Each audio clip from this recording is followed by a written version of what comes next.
todo el mundo está conmocionado y también genera una gran incertidumbre de cómo funcionarán de ahora en adelante las relaciones entre Estados Unidos y diversos países donde hay gran implicancia, sobre todo por el factor económico, pero también por el tema de inmigración.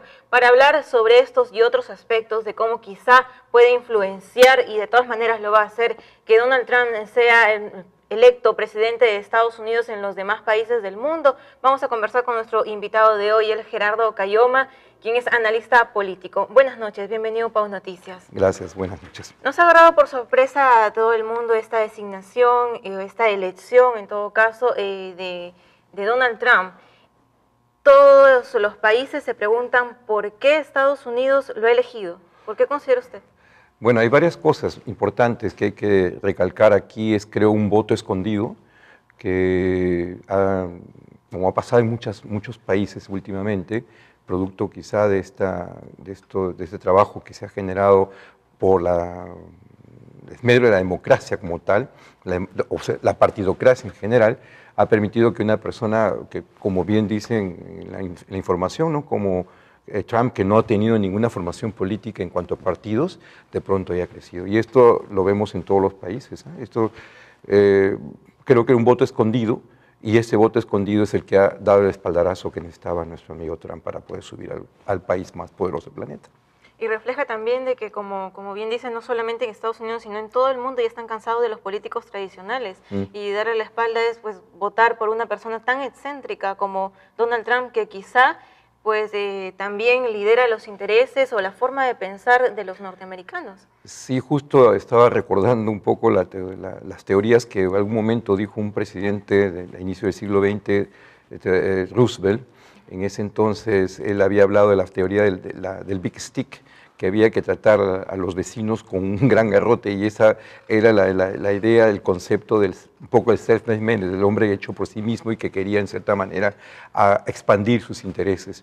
Un poco Trump viene a sintetizar ese sueño que yacía un poco, quizá, no digo que sea del todo una explicación del todo sostenible, pero quizá esta ausencia de un líder que represente ese orgullo norteamericano que ha sido un poco herido en las últimas décadas, que ha permitido que hayan crecido otros países, por ejemplo los emergentes, un poco lo que ha pasado con China, por ejemplo, y que haya ocupado ciertos lugares que le correspondía por derecho, porque así se concibió después de culminar la Segunda Guerra Mundial, como el árbitro único del mundo, ¿no? Y ahí justamente es a la población, a los electores que ha apuntado Donald Trump, según también decían algunos analistas internacionales. Bueno, ellos se dividen por razas bastante en Norteamérica, ¿no? Y entonces Donald Trump había apuntado al blanco de la clase media o emergente, que quizás no se habían sentido identificados con el presidente Barack Obama, que tenía más políticas socialistas, ¿no?, para todas las minorías, también para los latinos, que los favorecían. Entonces, este voto de los netamente norteamericanos, blancos, de clase media, son los que han respaldado la candidatura de Donald Trump, y al final se ha disparado completamente. Sí, hay una denominación que ellos llaman el WASP, ¿no?, el White Anglo-Saxon American, o sea, Protestant. Es el blanco anglosajón americano protestante. Entonces, este WASP es el que creo que ha decidido un poco la política en los últimos días y en los últimos meses, ¿no? Como te digo, ha sido un voto escondido porque los medios han estado diciendo una cosa y de pronto se han olvidado que hay todo un rumor silencioso al cual no han atendido, y de pronto ha emergido este martes último, ¿no? Una sorpresa para todos en realidad, y sobre todo para México, después de todas estas declaraciones y la propuesta también de la creación de un muro que va a separar estas dos naciones que se encuentran en el mismo continente, una cosa que para los demás países pues es algo que no tiene ni pies ni cabeza, pero Donald Trump, ahora presidente de Estados Unidos, ha dicho que lo va a hacer. Ese es un dilema que le queda al público, al pueblo norteamericano por resolver, porque en realidad al elegir a este presidente está eligiendo las ideas que ha esgrimido durante estos últimos tiempos. La xenofobia, la misoginia, entonces son cosas que de una manera u otra hay que ver cómo las va a manejar el público norteamericano de ahora en adelante, porque si te das cuenta, la xenofobia de un país de migrantes como es los Estados Unidos, donde creo que la mitad de la población, creo que casi toda la población norteamericana ha venido de fuera del país en sí, y de pronto se convierten en, como dicen, más papistas que el Papa, ¿no? Por ejemplo, una cosa absolutamente absurda es Florida. Florida, que es un estado formado en su mayoría por latinos, es el que le da más el espaldarazo a Trump, como en cierta manera negando en el fondo la esencia misma de lo que está atacando ahorita Trump, ¿no? Y otra de las cosas interesantes es el trato a las minorías o el trato a las mayorías silenciosas, por ejemplo, a las mujeres, sus declaraciones que son cosas que ha heredado desde hace tiempo, en contra de la posición de la mujer, cómo las trata y todas esas cosas, aparte de las minorías, por ejemplo, las minorías como el LGTB o las minorías raciales.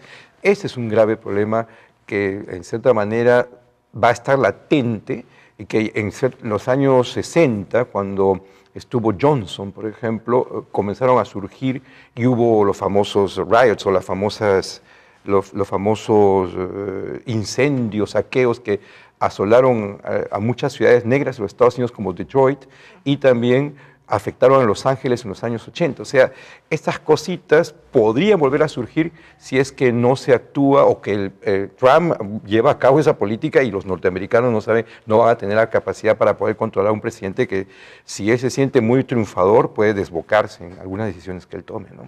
Y una de esas decisiones también están relacionadas con el ámbito político, económico, sí, que es lo que afecta en realidad a la mayoría de países. Pero vamos a ver ahora cómo es que reaccionaron las autoridades mexicanas ante los primeros efectos económicos de los resultados electorales en Estados Unidos, ocasionados justamente por el desplome de la moneda nacional en su más bajo nivel y una importante caída de la bolsa.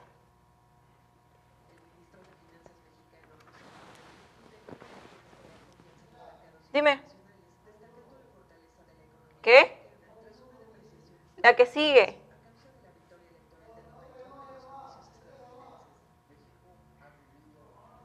¿Ya no hay otra?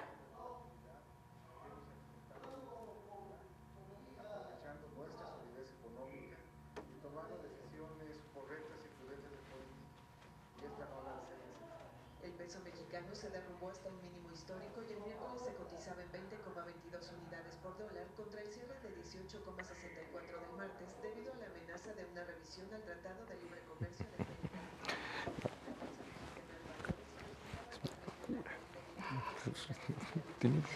¿Cómo se acomodan los últimos hasta suban Trump al poder, no en enero? Pucha, ¿El dólar va a bajar?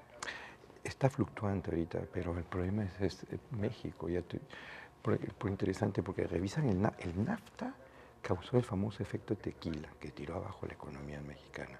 Ahí tengo varios amigos que me contaron que tuvieron que vender sus casas por 1/3 el precio, se endeudaron hasta el fin, pero ahora pueden tener otro igualito. Por eso México está temblando. Y el factor económico y las políticas que presenta Donald Trump pues llaman la atención, y no solamente eso, sino también preocupan a muchas partes del mundo porque él, como lo decía durante toda esta campaña, pues pretende eliminar o revisar algunos tratados económicos. ¿Cómo esto afectaría a nuestro país? En general, en los años 90 y inicios de la década de este siglo, hubo una fuerte presencia norteamericana en cuanto a manejar los comercios del mundo a través de los famosos tratados de libre comercio, ¿no? Estos tratados de libre comercio en un principio eran una suerte de acto de buena voluntad para que economías emergentes como la nuestra pudieran encontrar esta suerte de socio grande que le permitiese ubicar sus productos de manera ventajosa en el mercado norteamericano. Esto en general no ha sido bien visto por el público medio norteamericano. Por ejemplo, los productores agrarios no les gustó mucho porque significaba que el acceso a cierta competencia barata, que obviamente que aquí el costo de producción era mucho más barato que en Estados Unidos por los impuestos, por un montón de cosas, y eso originó que haya un resentimiento para estos tratados de libre comercio. La primera reacción negativa fue con el NAFTA, este tratado de comercio que involucró Canadá, Estados Unidos y México, pero indudablemente ese primer NAFTA causó graves problemas, incluso uno de ellos es el famoso efecto tequila, que causó la devaluación del peso mexicano y que tiró abajo mucha gente desde el punto de vista económico en México. Suerte de armado que se ha hecho en las últimas décadas, incluido nuestro Tratado de Libre Comercio, puede ser revisado. Ahora, muchas de las acciones que va a hacer nuestro amigo Trump en los siguientes años, en los siguientes meses, va a tener que pasar primero por el Congreso. Hay analistas políticos y económicos que dicen que Trump es un hombre muy pragmático, entonces habrá cosas en sentido comercial, en sentido económico, que no sean tocadas por él porque fueron una promesa. Pero ojo, han sido promesas que han sido hechas por un público que ha votado por él. Y en Estados Unidos las cosas deben ser cumplidas. Entonces, si él está prometiendo esto, él tiene que ser consecuente con las cosas que está diciendo. Por lo tanto, nuestro Tratado de Libre Comercio va a ser uno de los que van a ser revisados de acuerdo a los planes que tendría que tener nuestro amigo. Ahora, ¿qué significa eso? Que todo lo que se ha logrado, en cierta manera, colocar los productos con cierta posición ventajosa en el mercado norteamericano, va a ser revisado. Entonces, toda la agroexportación que creció en cierta manera por esta situación cómoda que se dio para incluso Chavimochic, eso va a verse afectado. Sí, porque Donald Trump ha prometido que va a restringir el tema de las importaciones para su país, porque le va a aumentar inclusive 20% de impuestos. O un poco más. O un poco más, quién sabe, Dios lo que pueda hacer.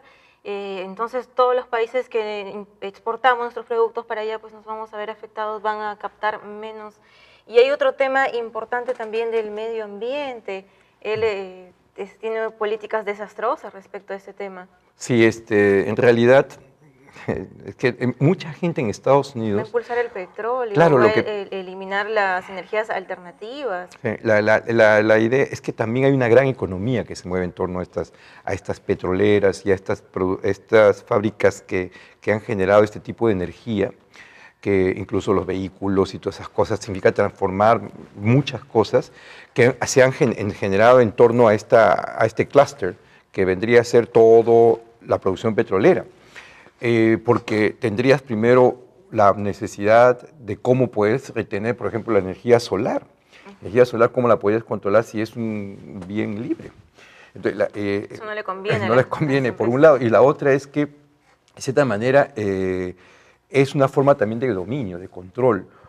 A ellos les conviene que nuestros países sigan dependiendo de esta tecnología, de esta forma de producción, porque son las personas que manejan todo este conocimiento, todo este know-how al cual nosotros tendríamos que estar esperando cuáles son las decisiones que ellos tomen. Ahora, Europa ha avanzado mucho en bastantes tecnologías limpias, eólicas, por ejemplo, solares, de agua. Brasil lo ha avanzado también bastante, por ejemplo, el gaseol, pero no sé cuán fuerte puede ser pues, las economías, porque yo te comentaba antes que estos tratados de libre comercio crearon una situación muy especial en los años fines de la década de los 90, del siglo XX e inicio de la primera década de este siglo, que fraccionaron grandes bloques económicos de países emergentes que pudieron haber trabajado en conjunto para negociar con los países ricos muchas cosas, y todo eso fue fragmentado. Entonces ahorita, ¿cómo vas a comenzar a reunir cuando tienes muchas personas que apuestan por un sistema que en realidad, o un modelo de consumo que no quieren cambiar? Y es quizás la oportunidad o la alternativa para que las otras economías ya no estemos tanto dependiendo de Estados Unidos y no sea nuestro principal benefactor para algunos países del mundo. Quizá una opción para poder sobresalir. ¿Se puede lograr eso? Sí, se puede lograr eso, pero también es una decisión política y una decisión, por ejemplo, tenemos un presidente como PPK, que entonces va a ser un poquito problemático ver si otros países de la región podrían comenzar a trabajar en poner una alternativa, pero si, conociendo bien las cosas, hay una serie de dominios sutiles que tendríamos que ver cómo pueden ser manejados y trabajar en bloque para poder conseguir, por ejemplo, el calentamiento global es una realidad. Si no se hace algo, los países pobres como los nuestros son los que van a ser más afectados y ellos no les toca tanto, pues, a pesar que pues, se habla por ejemplo, de la elevación de las aguas, todas esas situaciones, pero ellos van a tener mucho menos riesgo porque como países como el nuestro, nuestra costa es una zona que tiene alto riesgo por la cuestión climática, pero si no nosotros no gritamos, nuestro grito va a ser muy pequeño, tenemos que ver cómo trabajar en conjunto, ¿no?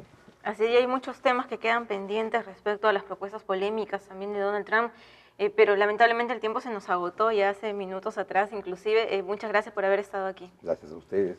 Una breve pausa, hablemos con más noticias, no se muevan.